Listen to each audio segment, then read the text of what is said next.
You might have a new set of benchmarks itself. It's a complete new set maybe. Because right now your game is more good. And I'm pretty sure that at this point most of the teams break. You know how? Okay, I'll give you a simplest scenario. Core mechanic wise, you're making a runner. Okay? The first set of runners are completely endless. Subway Surfer, Temple Run, it doesn't stop you anywhere. It's endless, it's procedurally generated, it keeps on going. How much ever you want beat. Correct? Now when I put the core mechanics of a runner over there, imagine that, just putting it as a center. And a game designer comes and says, core gameplay wise, it's like beat this boss and then you start a new level. Did it suddenly become level based? So your game, Subway Surfer has thrown into trash, you have gone in the Angry Birds style. But the core mechanics is of a Temple Run. But the levels look like Candy Crush. Correct? And if you go right now and check the latest runners that come out, especially from GameLoft, take Despicable Me Minion Rush, take Spider-Man Unlimited, all are following like that. So that's one freedom over here. At every point when you make a core mechanic, and then you try to build a gameplay loop around it, you can go crazy. You can try to find different things to just, make it as fresh as possible. But it's one process that you can explore. Okay. So right now you have the benchmarks. You say that, oh, these set of games are there out. Okay. Again, do the same questions. What did they accomplish? In terms of this kind of game, what is the number of people they penetrated into? How much is their downloads? What probably you can try to find out how much levels did they ship with. I mean, at least for iOS stores, you can say that there are sites which give you, exact specification at launch, at release, this much of levels were there, this much of content, this much of characters in an endless run over there. You can try to find. So find their scope, because that scope defines your scope when you're trying to ship. You need to reach that. Otherwise, your consumer would say that, okay, this game is giving me this much and this game is only this much. In 2 minutes, they'll leave your game and go off.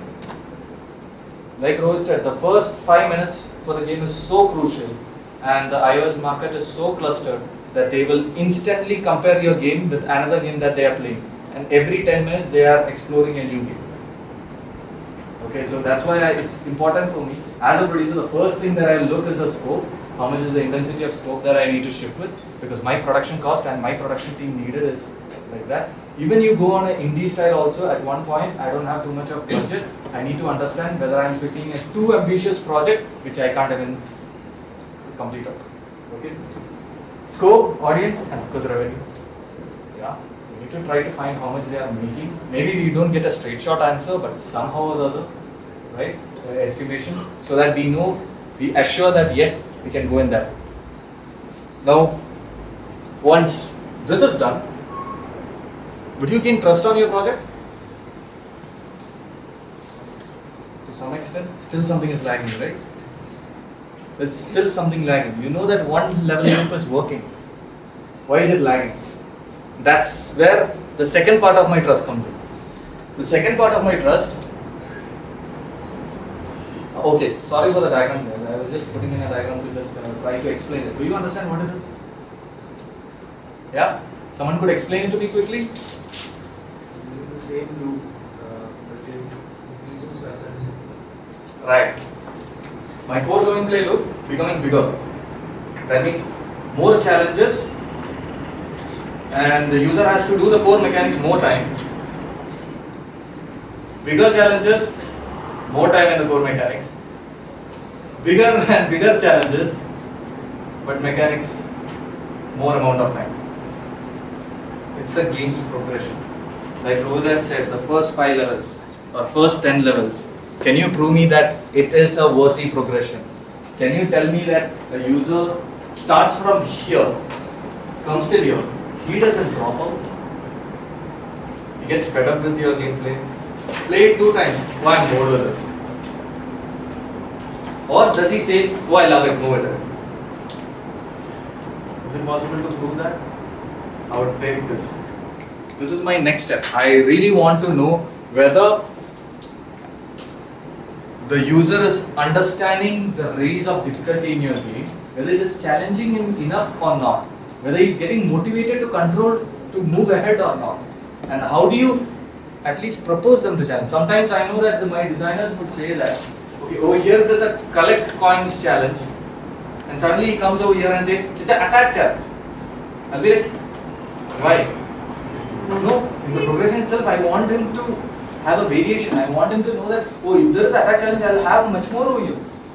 It's a new challenge of game loop. So I'll be like, okay, that means the game loop has a lot of variations, but your core mechanics is the same. I don't want to change the mechanics. That's completely adjustable, not a big problem.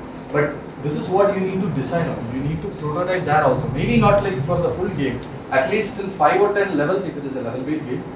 But trust me, on a procedural level game, this is a nightmare.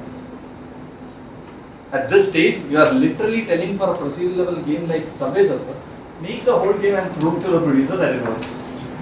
Okay, it's a nightmare to do it in a procedural level interest game. But this is important. For me, this might be the last hurdle to make you feel that I trust in this product. It's a game that is fun to play. Correct? I'm still not rating how the fun works. Huh? But I think I'll tell you at the ending how fun is defined for me. Okay? But at least on a producer's perspective, this brings me the trust.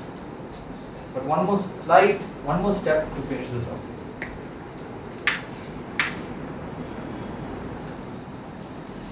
It's a similar question than the previous ones. I just want the competitors who is doing it. I just want to know whether there is a market. If there is no market and you are doing a complete new thing, that means for a producer like me, be like, marketing cost because it's a new concept. I don't know whether a new user would come into it and adapt it quickly or not. There's a lot of questions. That means I need to cover up a lot of different things, right? I mean, I need to constantly give you a bigger market. I need to hype it before or not. It's a ton of questions. I'm not saying it is wrong not to think about it, but it's always right so that you could expect more. You know that whether you would get thrashed because you are not up to the quality of the market, or you would be confident that no, we are better than it. Okay? It's just that a reality check, like Rohit had mentioned about it. Critics that comes from the audience, if it is surprising for you, you will be hurt.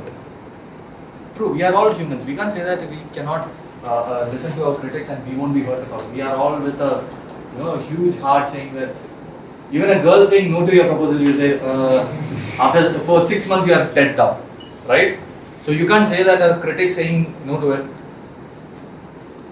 you won't be hurt. But what if you find already the flaws over here? You know it's a known issue. You know that there is a problem like this, and the audience is flagging. Would you be hurt?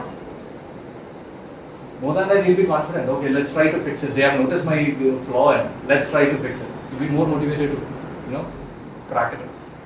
So that's one process that I'm following till building that trust. If a game goes through this with my team, okay, that's the point when we know that it's good enough. Now, do you believe that the audience would pick it up? The final question. Okay. In the final question, you have your core mechanics done. You have your game loop done. But what else does the audience need? Audience, you can't sell this much stuff into an audience. This much stuff, even if you are playing with only boxes and all, it's more than enough.